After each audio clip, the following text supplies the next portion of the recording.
Hello future nursing officer. अगर आप किसी भी कॉम्पिटिटिव एग्जाम की तैयारी कर रहे हो तो आज का वीडियो आपके लिए इम्पोर्टेंट होने वाला है। इस वीडियो में हम डिस्कस करेंगे इम्पोर्टेंट साइकेट्रिक एमसीक्यू जो एग्जाम में आ सकते हैं और पहले भी कई बार पूछे जा चुके हैं। तो चलिए शुरू करते हैं। तो आपका फर्स्ट क्वेश्चन है, a belief that all member of a particular group behave and think in the same way is called. ठीक है, एक ऐसा बिलीफ है, ठीक है, एक ऐसी धारणा है कि एक पर्टिकुलर ग्रुप के मेंबर एक तरह का बिहेव करते हैं या एक तरह की सोच रखते हैं, तो हम इस टर्म को क्या कहेंगे। ठीक है, तो ऑप्शंस देख लेते हैं। फर्स्ट ऑप्शन है clustering, second culture competence, third stereotyping, fourth culture imposition. So यहाँ पे करेक्ट आंसर है स्टीरियोटाइपिंग। ओके, तो हम एक एक ऑप्शन को डिस्कस करते हैं। तो फर्स्ट ऑप्शन था क्लस्टरिंग। तो क्लस्टरिंग का मतलब होता है पेशेंट या लोगों को उनकी सिमिलैरिटी के बेसिस पे ग्रुप में डिवाइड करना। ठीक है, ये एक टाइप का क्लासिफिकेशन प्रोसेस है जहां सिमिलर सिम्टम या सिमिलर कैरेक्टरिस्टिक्स वाले लोगों को एक ही ग्रुप में रखते हैं। इसका रिलेशन सबको एक जैसा समझने से नहीं होता। ठीक है, सेकेंड ऑप्शन आ जाता है हमारे पास कल्चर कॉम्पिटेंस। तो कल्चर कॉम्पिटेंस का मतलब है अलग अलग कल्चर को समझना, उनको रिस्पेक्ट करना और उनके हिसाब से केयर प्रोवाइड करना। तो ये एक टाइप का पॉजिटिव कॉन्सेप्ट है जिसमें नर्स या हेल्थ केयर प्रोवाइडर पेशेंट की कल्चर, बिलीफ और प्रैक्टिसेस को समझने की कोशिश करता है। ओके, थर्ड ऑप्शन की हमने ऑलरेडी डिस्कस कर लिया कि स्टीरियोटाइपिंग। स्टीरियोटाइपिंग का मतलब ये हुआ कि एक ग्रुप के सभी लोगों को एक जैसा समझना बिना किसी इंडिविजुअल डिफरेंस के। ठीक है, जैसे हमने एक धारणा बना ली है कि सभी ओल्ड पीपल वीक होते हैं, तो ये क्या है, एक टाइप की रूढ़िवादी सोच है हमारी। ठीक है, नेक्स्ट आ जाता है फोर्थ ऑप्शन कल्चर इम्पोजिशन। तो कल्चर इम्पोजिशन का मतलब होता है अपने कल्चर या बिलीफ या वैल्यूज को दूसरों के ऊपर थोपना जबरदस्ती। ठीक है, जैसे कि एक नर्स है वो अपने रिलीजन या अपने कल्चर बिलीफ को पेशेंट के ऊपर थोपने की कोशिश कर रही है। सो दैट्स ऑल अबाउट। तो फाइनली मैं अगर मैं बात करूं तो करेक्ट ऑप्शन हो गया हमारा यहाँ पे स्टीरियोटाइपिंग। ओके, सेकंड क्वेश्चन की तरफ मूव करते हैं। तो सेकंड क्वेश्चन में बोला है which of the following tool is use to screen for the alcohol abuse. तो इस क्वेश्चन में पूछा गया है कि अल्कोहल अब्यूज को स्क्रीन आउट करने के लिए हम कौन सा टूल यूज करते हैं। तो ऑप्शन देख लेते हैं। तो फर्स्ट ऑप्शन है case questionnaire, second audit, audit का फुल फॉर्म है alcohol use disorder identification test, third है TA screening tool and fourth है ऑल ऑफ द अबव। तो कौन सा क्वेश्चन यूज करते हैं, तो मैं अगर बात करूं यहाँ का जो करेक्ट आंसर है that is the all of the above. अब कैसे, देखो जो केस क्वेश्चनियर होता है ये क्या है, एक सिंपल और कॉमनली यूज स्क्रीनिंग टूल है जिसमें हम जो अल्कोहल अब्यूज करते हैं उनसे हम 4 क्वेश्चन पूछते हैं। कटिंग डाउन से रिलेटेड होता है, अनॉयंस से related, guilty feeling and eye opener. ठीक है, ये अल्कोहल प्रॉब्लम को आइडेंटिफाई करने में हेल्प करता है। और सेकंड ऑप्शन की हमने बात करी ऑडिट। ऑडिट की फुल फॉर्म हुई alcohol use disorder identification test. तो ये WHO द्वारा डेवलप किया गया 10 क्वेश्चन का टूल होता है जो अल्कोहल कंजप्शन, ड्रिंकिंग बिहेवियर और अल्कोहल रिलेटेड प्रॉब्लम को असेस करने के लिए यूज करते हैं। फिर देख लेते हैं थर्ड ऑप्शन। तो थर्ड ऑप्शन है टीए स्क्रीनिंग टूल। तो टीए स्क्रीनिंग टूल क्या है, जो मेनली हम प्रेग्नेंट वुमेन में अल्कोहल रिस्क को डिटेक्ट करने के लिए यूज करते हैं। ठीक है, इसमें भी सेम वैसे ही टॉलरेंस, अनॉयंस, कट डाउन और आई ओपनर से रिलेटेड क्वेश्चन होते हैं। तो कंक्लूजन की मैं अगर बात करूं, देखो जो केस, ऑडिट और टीएस ये तीनों ही क्या कर रहे हैं, अल्कोहल अब्यूज को स्क्रीन करने के लिए यूज हो रहे हैं।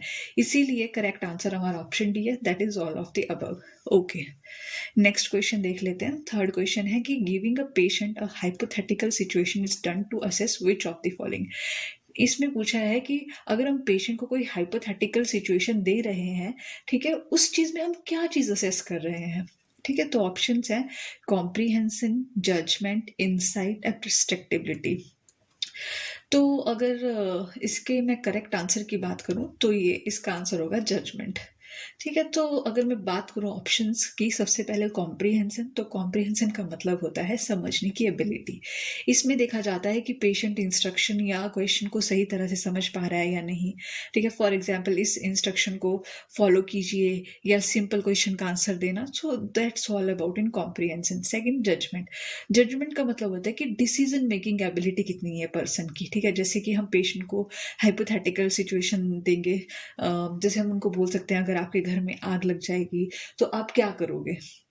ठीक है, तो उससे हमें उनकी जजमेंट स्किल का पता चल रहा है। ये बताता है कि पेशेंट एक रियल लाइफ सिचुएशन में डिसीजन ले भी पाएगा या नहीं ले पाएगा। ठीक है, आगे चलते हैं हम। C option, that is insight. Insight का मतलब होता है कि पेशेंट को अपनी इलनेस के बारे में कितना पता है। ठीक है, जैसे पेशेंट को पता है कि उसे कोई मेंटल इलनेस है या नहीं, और क्या उससे ट्रीटमेंट की ज़रूरत है या नहीं, मतलब कि वो अपने बारे में कितना जानता है। Last option, एब्स्ट्रैक्टिबिलिटी। एब्स्ट्रैक्टिविटी का मतलब होता है एब्स्ट्रैक्ट थिंकिंग, यानी सिंबॉलिक या इनडायरेक्ट मीनिंग को समझने की एबिलिटी। ओके, हाँ, सो यहाँ पे हमने बोला करेक्ट आंसर इज जजमेंट। तो आगे चलते हैं, fourth question, what is the legal limit, what is the legal blood alcohol concentration limit for driving in India.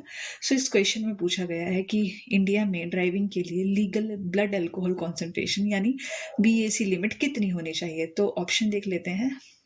First है 10 mg पर 100 ml, बी है 20 mg पर 100 ml, सी 30 mg पर 100 ml, डी 50 mg पर 100 ml। तो यहाँ पे करेक्ट आंसर है 30 mg पर 100 ml। इंडिया में मोटर व्हीकल एक्ट के अकॉर्डिंग ड्राइविंग के लिए लीगल ब्लड अल्कोहल लिमिट होती है 30 mg पर 100 ml।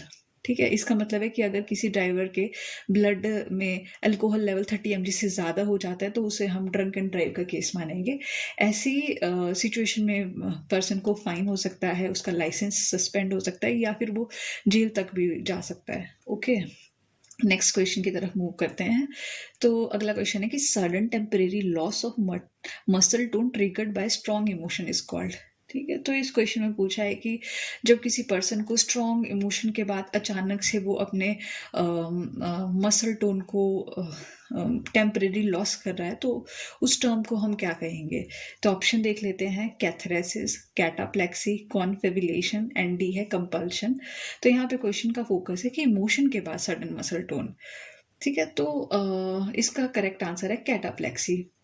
तो एक एक ऑप्शन डिस्कस करते हैं। तो कैथेरेसिस का मतलब होता है इमोशनल रिलीज। ठीक है, जब कोई पर्सन अपनी दबी हुई फीलिंग्स जैसे गुस्सा, दुख या स्ट्रेस एक्सप्रेस करता है और उसे इमोशनल रिलीफ मिलता है तो उसको हम कैथेरेसिस बोलते हैं। इसका मसल टोन से कोई रिलेशन नहीं है। सेकेंड ऑप्शन है कैटाप्लेक्सी।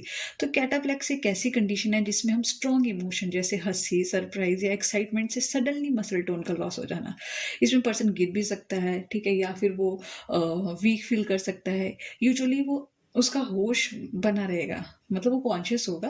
ठीक है, ये एक नार्कोलेप्सी से एसोसिएटेड हो सकता है। नेक्स्ट आ जाता है ऑप्शन सी, कॉन्फिब्रिलेशन। तो इसमें क्या होता है कि जो पर्सन है वो अपने मेमोरी गैप्स को फिल करने के लिए इमेजिनरी या फॉल्स स्टोरी बना लेगा बिना किसी झूठ बोलने के इंटेंशन से।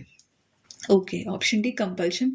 कंपल्शन का मतलब होता है कि रिपीटेड एक्शन जो पर्सन एंग्जाइटी कम करने के लिए करता है, जैसे बार बार हैंड वॉशिंग करना, बार बार चेक करना। ओके, सो कंक्लूजन की बात करूं तो मैं स्ट्रॉन्ग इमोशन के बाद सडन मसल टोन लॉस को हम कैटाप्लेक्सी कहते हैं। तो नेक्स्ट क्वेश्चन है question number 6, a student receive two admission offer, one from prestigious college far away from home and another from nearby college with fewer facility. The situation is an example of, ठीक है, एक student है, उसके पास 2 admission offer हैं। One एक prestigious college जो घर से बहुत दूर है, लेकिन दूसरा ऑप्शन है कि नियर बाय कॉलेज है लेकिन वहाँ पे कम फैसिलिटी है। तो ये सिचुएशन किस टाइप का कॉन्फ्लिक्ट है। ऑप्शंस देख लेते हैं। ऑप्शन है अप्रोच अप्रोच कॉन्फ्लिक्ट, बी है avoidance avoidance conflict, C approach avoidance conflict, D double approach avoidance conflict. तो यहाँ पे करेक्ट आंसर है अप्रोच अप्रोच कॉन्फ्लिक्ट। तो अप्रोच अप्रोच कॉन्फ्लिक्ट का मतलब है कि जब पर्सन के पास 2 पॉजिटिव ऑप्शन है और उससे उनमें से सिर्फ एक ऑप्शन को चूज करना है। देखो यहाँ पे दोनों ही चॉइसेस अट्रैक्टिव होती हैं, इसीलिए डिसीजन लेना थोड़ा कंफ्यूजिंग हो सकता है, लेकिन स्ट्रेस ज़्यादा नेगेटिव या ज़्यादा इम्पैक्ट नहीं करता। ठीक है, हमने ऑलरेडी इस क्वेश्चन में बात करी थी कि 2 कॉलेजेस हैं। ठीक है, तो इसमें देखो एक प्रेस्टिजियस कॉलेज है तो ये भी पॉजिटिव ऑप्शन है, दूसरा है नियर बाय कॉलेज तो ये भी पॉजिटिव ऑप्शन है। तो इसीलिए इस टाइप के अप्रोच को हम बोलते हैं approach approach conflict. Second option देख लेते हैं, अवॉइडेंस अवॉइडेंस कॉन्फ्लिक्ट। तो इस सिचुएशन में पर्सन के पास 2 नेगेटिव ऑप्शन होते हैं, इसीलिए अवॉइडेंस अवॉइडेंस नाम है ना इसका। इसमें क्या होता है कि 2 नेगेटिव ऑप्शन में से उसको एक चूज करना है, दोनों ही चॉइसेस अनडिजायरेबल होंगी, इसीलिए पर्सन ज़्यादा स्ट्रेस फील करता है। एग्जाम्पल की बात करूं, एक बोरिंग जॉब करना या अनएम्प्लॉयमेंट फेस करना? अब देखो दोनों ही ऑप्शन क्या है, नेगेटिव। ओके, थर्ड ऑप्शन की तरफ मूव करते हैं, अप्रोच अवॉइडेंस कॉन्फ्लिक्ट। इस टाइप का कॉन्फ्लिक्ट में एक ही ऑप्शन होता है, लेकिन उसमें पॉजिटिव और नेगेटिव दोनों एस्पेक्ट होंगे। ठीक है, एक ऑप्शन में दोनों एस्पेक्ट। पर्सन उस ऑप्शन की तरफ अट्रैक्ट भी होता है और उसको अवॉइड भी करना चाहता है। एग्जाम्पल की मैं बात करूँ तो हाई सैलरी वाली जॉब, लेकिन दूसरी सिटी में जाके शिफ्ट करना पड़ेगा। ठीक है, जैसे मान लो कि आप जॉब कर रहे हो अभी अपने होम टाउन के पास। ठीक है, वहाँ पे आपको 10,000 मिलता है। ठीक है, लेकिन अब आपको दिल्ली से ऑफर आ रहा है, वहाँ पे आपको 20,000 मिल रहा है। लेकिन देखो, एक तो आपको अपने होम टाउन से शिफ्ट होना पड़ेगा दिल्ली की तरफ, और वहाँ पे रूम रेंट ही इतना ज़्यादा होगा, तो आप फिर कंफ्यूज हो जाओगे। ठीक है, तो such type of the conflict आप उसको लेना भी चाहते हो और नहीं भी लेना चाहते हो, तो that is known as a approach avoidance conflict. Next option है option D, double approach avoidance conflict. इसमें क्या है, इसमें आपके पास 2 ऑप्शन होंगे और दोनों ही पॉजिटिव और नेगेटिव एस्पेक्ट, मतलब उसमें दोनों ही एस्पेक्ट होंगे, पॉजिटिव भी और नेगेटिव भी। और ये सबसे कॉम्प्लेक्स टाइप का कॉन्फ्लिक्ट माना जाता है, इसीलिए डबल अप्रोच है। एग्जाम्पल की मैं बात करूं, जॉब ए आपके पास high salary but long working hours. अब देखो, इसमें हाई सैलरी पॉजिटिव पॉइंट है एंड लॉन्ग आवर इसमें नेगेटिव पॉइंट है। और दूसरी है हमारे पास जॉब बी, जहाँ पे लो सैलरी है, ठीक है, बट गुड वर्किंग आवर है। अब देखो, लो सैलरी यहाँ पे नेगेटिव पॉइंट हो गया और good work life balance positive point हो गया। ओके, सो इस क्वेश्चन में स्टूडेंट के पास 2 पॉजिटिव ऑप्शन थी, इसीलिए आपका अप्रोच कॉन्फ्लिक्ट करेक्ट है। आगे चलते हैं क्वेश्चन नंबर 7 की तरफ। What is the maximum total score of mini mental state examination? तो ऑप्शन है 26, 30, 40, 35। तो यहाँ पे करेक्ट आंसर होगा आपका 30।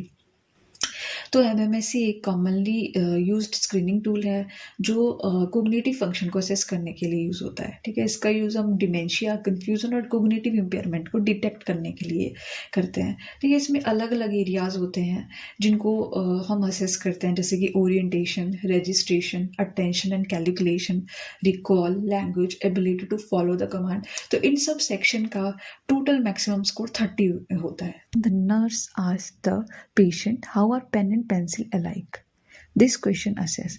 तो यहाँ पे जो नर्स है वो पेशेंट से क्वेश्चन पूछती है कि जो पेन और पेंसिल है वो कैसे एक दूसरे से सिमिलर है।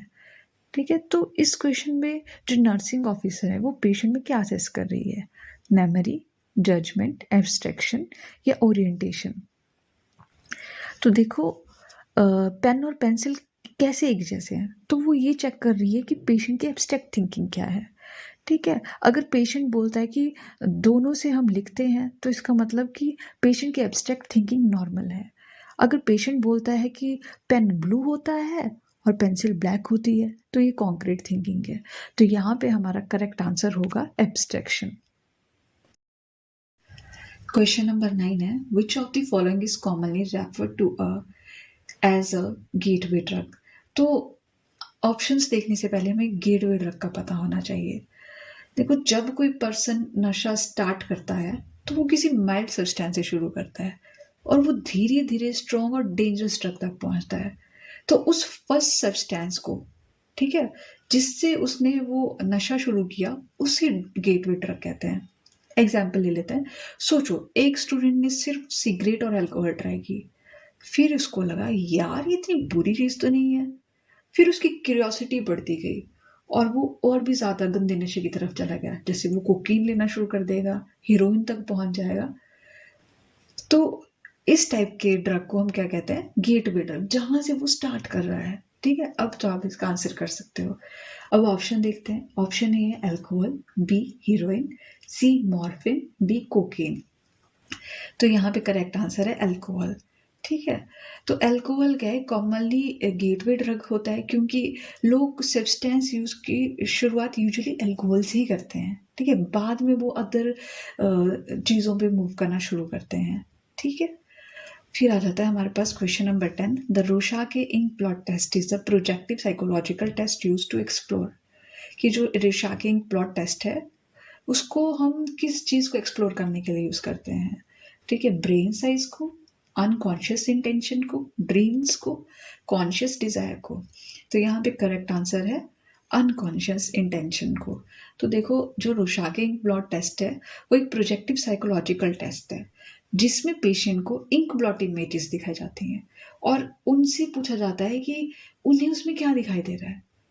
इस टेस्ट का मेन पर्पस होता है अनकॉन्शियस माइंड को एक्सप्लोर करना। ठीक है, ये हिडन थॉट्स, फीलिंग, कॉन्फ्लिक्ट और इंटेंशन को समझने में हेल्प करता है जो पर्सन को कॉन्शियसली पता भी नहीं होते। तो दोस्तों, ये थे आज के इम्पॉर्टेंट एमसीक्यूज। आपने कितने क्वेश्चन से किए कमेंट में ज़रूर बताना। अगर आपको ऐसे ही एग्जाम ओरिएंटेड एमसीक्यू की प्रैक्टिस करनी है तो वीडियो को लाइक करें और चैनल को सब्सक्राइब करना भी मत भूलें। मिलते हैं नेक्स्ट वीडियो में और भी इम्पोर्टेंट क्वेश्चन के साथ।